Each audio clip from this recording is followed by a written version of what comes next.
રાજ્યભરમાં આરટીઓના motor vehicles ડિપાર્ટમેન્ટના ટેકનિકલ ઓફિસર એસોસિએશન દ્વારા પડતર પ્રશ્નોનો ઉકેલ ન આવતા આંદોલન શરૂ કરવામાં આવ્યું છે, જેમાં આજે સોમવારે તેઓ નો લોગિન ડે અભિયાન સાથે હડતાલ પર ઉતરી ગયા છે, જેથી તમામ કામગીરીઓ ખોરવાઈ ગઈ છે અને અરજદારો આરટીઓ કચેરીમાં પહોંચી રહ્યા હોવાથી લાંબી લાઈનો લાગી ગઈ હતી, પરંતુ અહીં પહોંચ્યા બાદ લોકોને હડતાલ અંગેની જાણ કરવામાં આવતા લોકોમાં રોષ ફેલાયો હતો।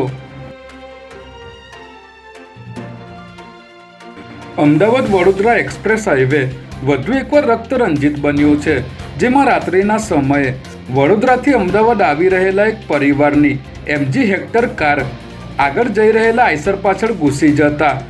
પતિ પત્નીના ઘટના સ્થળે જ મોત નીપજ્યા હતા, જ્યારે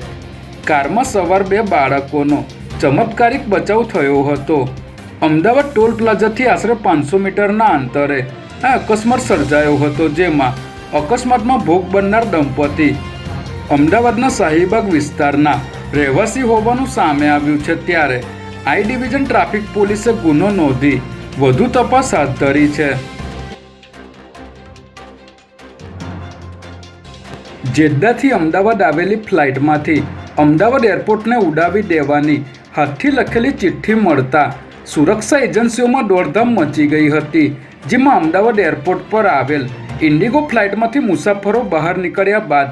ફ્લાઇટ ક્લીન કરતા સમયે ક્લીનરને હાથથી લખેલી એક ચિઠ્ઠી મળી આવી હતી, જેમાં એરપોર્ટને ઉડાવી દેવાની ધમકી મળી હતી, ત્યારે પોલીસે આ અંગે ગુનો નોંધી તપાસ હાથ ધરી છે। આ ચિઠ્ઠી FSLમાં મોકલવામાં આવી છે અને જે પણ મુસાફર ફ્લાઇટમાં હતા તેમના પણ લખાણના સેમ્પલ લેવામાં આવ્યા છે।